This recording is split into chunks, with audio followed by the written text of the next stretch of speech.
नमस्कार दोस्तों, मैं हूं फतेह और आप देख रहे हैं मेरा YouTube चैनल फतेह संग यात्रा। आज है निर्जला एकादशी। मैं और मेरा बेटा दोनों पहुंच चुके हैं हरिद्वार।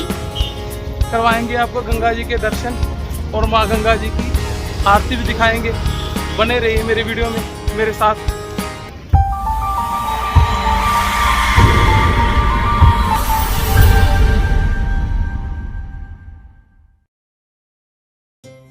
चलिए दोस्तों, मेरे साथ हरिद्वार की यात्रा पर। यहाँ पर आप रेल और बस में बड़ी आसानी से पहुँच सकते हैं। दिल्ली से हरिद्वार की डायरेक्ट ट्रेन है। हरिद्वार का सबसे नज़दीक का एयरपोर्ट देहरादून में है। हरिद्वार में गंगा नदी बहती है और यहाँ पर माँ गंगा की ही पूजा की जाती है। निर्जला एकादशी के कारण हरिद्वार में हर तरफ बहुत अधिक भीड़ है। देख सकते हैं आप मेरे पीछे सभी दुकानें लगी पड़ी हैं। रश बहुत अधिक है। गर्मियों की छुट्टियां होने के कारण और एकादशी का दिन होने के कारण हर की पौड़ी पर बहुत अधिक भीड़ थी। वैसे तो हरिद्वार में स्नान करने के लिए बहुत से घाट हैं, परंतु हर की पौड़ी यहाँ का प्रमुख घाट है। वह इसलिए कि समुद्र मंथन के समय यहाँ पर अमृत की बूंदें गिरी थी। इसी कारण मैंने भी गंगा जी में डुबकी लगाकर यहाँ पर स्नान किया। हर एक 12 वर्ष बाद यहाँ पर कुंभ का आयोजन भी किया जाता है।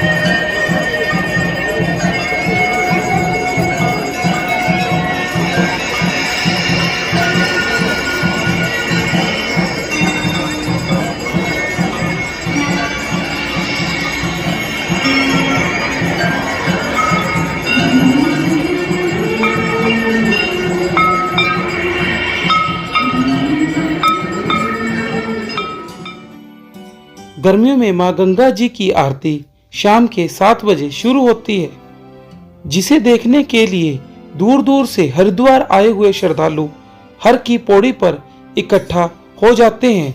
मैं भी आरती देखने के लिए उन सभी श्रद्धालुओं में शामिल हो गया।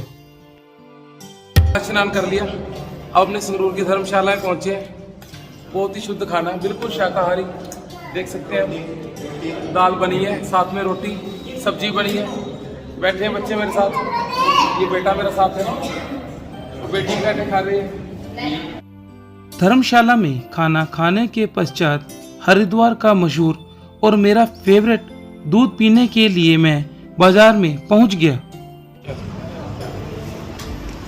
खाना खा लिया, हरिद्वार आए हो और दूध मंगा पिए कड़ा हुआ।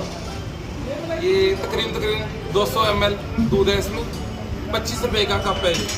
कप नहीं, ये मिट्टी का बर्तन है। खाना खाने के और दूध पीने के पश्चात मैं अपने कमरे में सोने के लिए चला गया, क्योंकि अगली सुबह मैंने हरिद्वार के मंदिरों के दर्शन भी करने थे।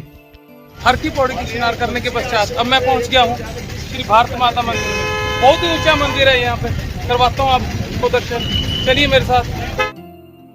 भारत माता मंदिर हरिद्वार का प्रमुख मंदिर है और गर्मियों में यह मंदिर सुबह 8 बजे से और रात 8 बजे तक खुला रहता है। इस मंदिर की कुल 7 मंजिलें हैं और इसकी तकरीबन 186 पौड़ियां हैं। मंदिर में प्रवेश करते ही हमें बहुत सुंदर फव्वारा दिखाई देता है, जिस कारण मंदिर और भी सुंदर लगता है।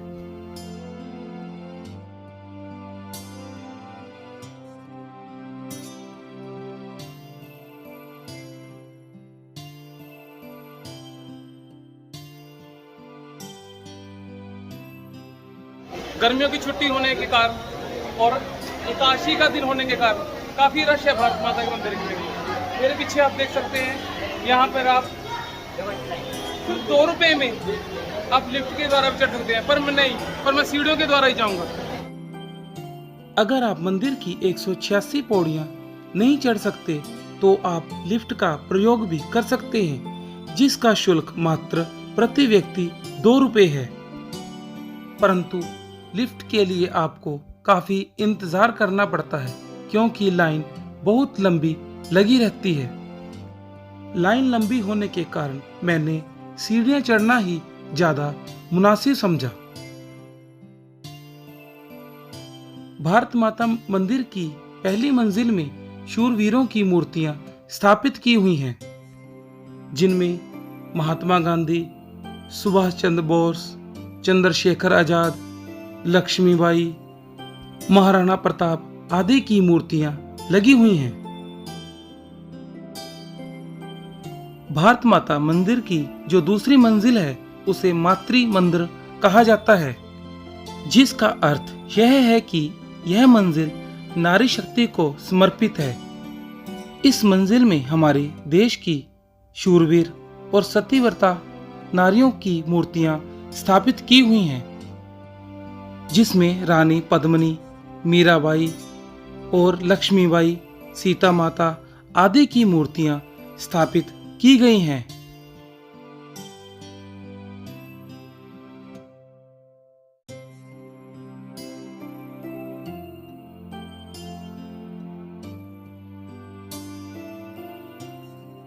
और भारत माता मंदिर के तीसरी मंजिल में सभी संत महात्माओं की मूर्तियां स्थापित की हुई हैं, जिसमें महात्मा बुद्ध और महावीर जैन आदि के अलावा शंकराचार्य जी की भी मूर्ति लगाई हुई है।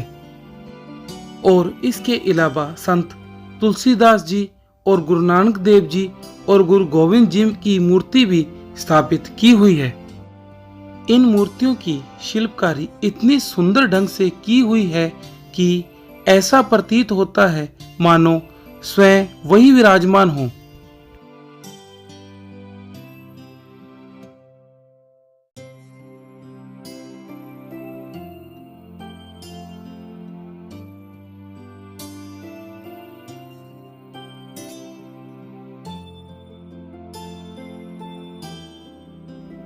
भारत माता मंदिर की चौथी मंजिल में प्रादेशिक चित्रावली बनाई हुई है, जिसमें हमारे देश के बड़े मंदिरों के चित्र बने हुए हैं, जैसे केदारनाथ, बद्रीनाथ और गंगोत्री, यमुनोत्री आदि मंदिरों के चित्र लगाए हुए हैं। और इसी मंजिल में मंदिर के संस्थापक स्वामी सत्यमित्रानंद जी की गद्दी भी लगाई हुई है। भारत माता मंदिर की 5वीं मंजिल में शक्ति मंदिर बने हुए हैं, जिसका अर्थ है इस जगह पर नवदुर्गा के सभी रूपों की मूर्तियां लगाई हुई हैं, जिसमें शैलपुत्री, ब्रह्मचारिणी, चंद्रघंटा, कुष्मांडा, स्कंद माता, कात्यायनी, कालरात्रि, महागौरी, सिद्धिदात्री, इन सभी की मूर्तियां यहाँ पर विराजमान हैं। भारत माता मंदिर की 6ठी मंजिल में भगवान विष्णु की मूर्तियां स्थापित की हुई हैं। यह 6ठी मंजिल भगवान विष्णु को समर्पित है। मंदिर में भगवान विष्णु की जितनी भी मूर्तियां बनाई हुई हैं, वह सभी एक दूसरे से भिन्न हैं।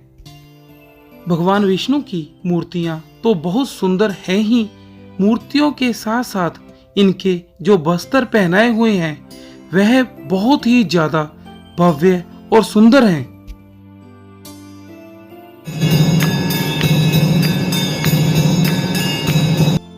भारत माता मंदिर की 7वीं और आखिरी मंजिल में भगवान शंकर जी की मूर्ति विराजमान है। मूर्ति के साथ साथ यहाँ पर बहुत बड़ा शिवलिंग भी लगाया हुआ है। जिस समय मैं मंदिर में पहुंचा उस समय मंदिर में आरती हो रही थी। इस मंदिर की नींव हमारी प्रधानमंत्री श्रीमती इंदिरा गांधी जी ने 1983 में रखी थी और इस मंदिर की कुल ऊंचाई 180 फुट है। भारत माता मंदिर देखने के पश्चात मैं आगे और मंदिर देखने के लिए निकल पड़ा। मैंने जो अगला मंदिर देखना था उसका नाम लाल द्वार धाम था। शाम होने के कारण मंदिर पर की हुई दीपमाला के कारण मंदिर बहुत ही सुंदर लग रहा था।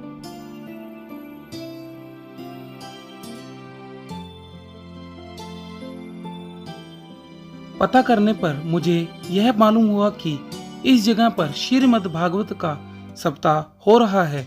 इसी कारण मंदिर को बहुत सुंदर सजाया हुआ था। जिस समय मैंने मंदिर में प्रवेश किया तब शाम हो चुकी थी।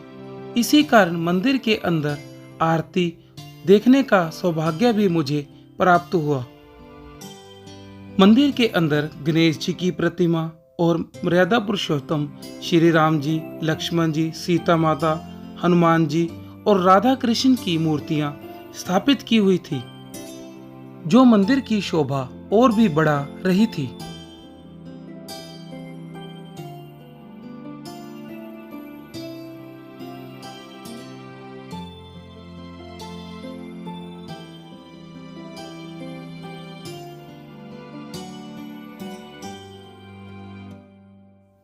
लाल द्वार धाम मंदिर देखने के पश्चात मैं त्र्यंबकेश्वर मंदिर देखने के लिए आगे बढ़ चला। श्री त्र्यंबकेश्वर मंदिर हरिद्वार का बहुत ही प्रसिद्ध मंदिर है।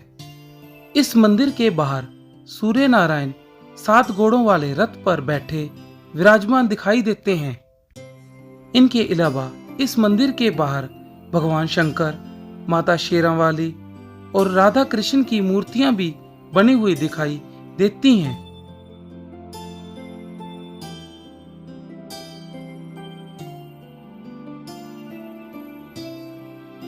मंदिर अंदर से भी बहुत सुंदर है।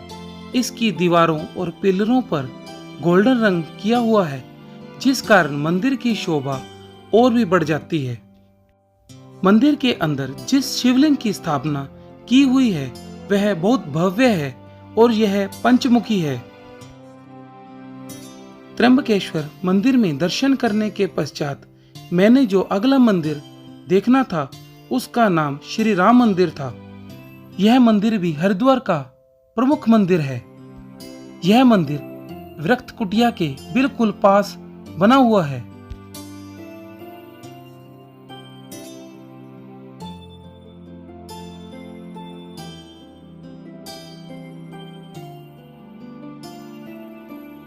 भारत माता मंदिर और त्र्यंबकेश्वर मंदिर जी के दर्शन करने के पश्चात अब मैं पहुंच गया हूं श्री राम मंदिर के अंदर। देखिए मेरे पीछे यह श्री राम मंदिर है। चलिए मेरे साथ, इसके भी मैं आपको दर्शन करवाता हूं। वैसे तो हरिद्वार के सभी मंदिर बहुत ही सुंदर और भव्य है, परंतु राम मंदिर मुझे देखने में बहुत ही ज्यादा सुंदर लगा।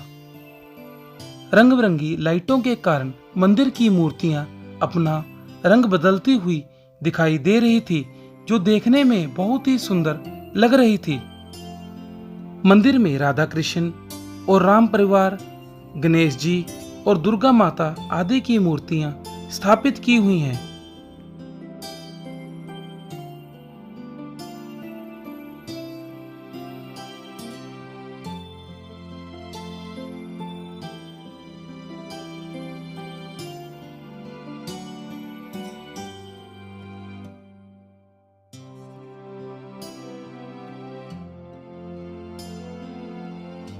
मंदिर की जो अंदर की छत है वह भी बहुत सुंदर है। इस पर एक झूमर भी लगाया हुआ है और लाइटिंग अधिक होने के कारण यह बहुत सुंदर लगता है। मंदिर की सुंदरता देखने से ही बनती है, इसे मैं अपने शब्दों में बयान नहीं कर सकता। श्री राम मंदिर की जो दीवारें हैं, इनकी दीवारों पर पूरी की पूरी रामायण की पंक्तियां लिखी हुई हैं। यह अपने आप में बहुत बड़ी बात है, क्योंकि दीवारों पर पत्थर लगा हुआ है और उस पत्थर को तराश कर लिखती रूप देना एक बहुत अधिक मुश्किल कार्य है। हरिद्वार में श्री राम मंदिर भी अकेला मंदिर है। दीवारों पर आप देख सकते हैं संपूर्ण रामायण लिखी हुई है। इसके अलावा हरिद्वार में और कोई भी मंदिर ऐसा नहीं है जिसकी दीवारों पर पूरी रामायण लिखी हो। श्री राम मंदिर देखने के पश्चात मैं शिवानंद धाम पहुंच गया, जिसे मनोकामना सिद्ध मंदिर भी कहा जाता है। यह मंदिर भी बाकी सभी मंदिरों की तरह बाहर से देखने में बहुत अधिक सुंदर लग रहा था। इस मंदिर की खास बात यह है कि इस मंदिर में टिकट है। टिकट बहुत ही कम है, 5 रुपए। अगर आप मोबाइल और कैमरे से फोटो खींचना चाहते हो उसकी टिकट है मात्र 10 रुपए। यह टिकट लेकर हम गुफा में प्रवेश कर जाते हैं। गुफा के अंदर हमारे देवी देवताओं की बहुत ही सुंदर मूर्तियां बनाई हुई हैं, जो कि देखने में बिल्कुल जीवित प्रतीत होती हैं।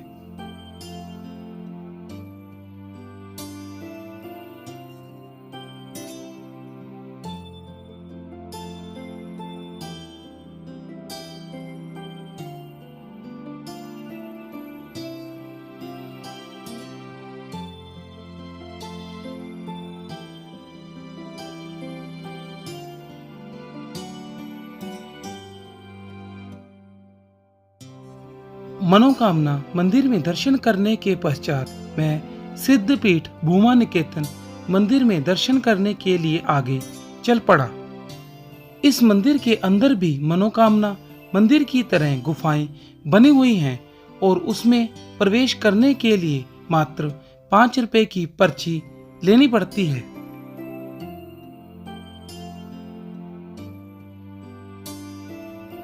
मैंने भी 5 रुपए की पर्ची कटवाकर गुफा के अंदर प्रवेश किया। सभी मंदिरों की तरह इस मंदिर की गुफाओं में भी अनेक देवी देवताओं की मूर्तियां बनी हुई थी, परंतु इस गुफा के अंदर जो मूर्तियां बनी हुई थी उन मूर्तियों की खास बात यह थी कि वह विद्युत यानी कि बिजली के द्वारा हिलजुल करती थी, जो कि देखने में बहुत अधिक सुंदर लग रही थी। यह देखने में ऐसा प्रतीत हो रहा था जैसे मूर्तियों में जान आ गई हो। इन सभी ऊंचे, भव्य, बड़े और विशाल और सुंदर मंदिरों को देखता हुआ मैं आगे की तरफ बढ़ता जा रहा था।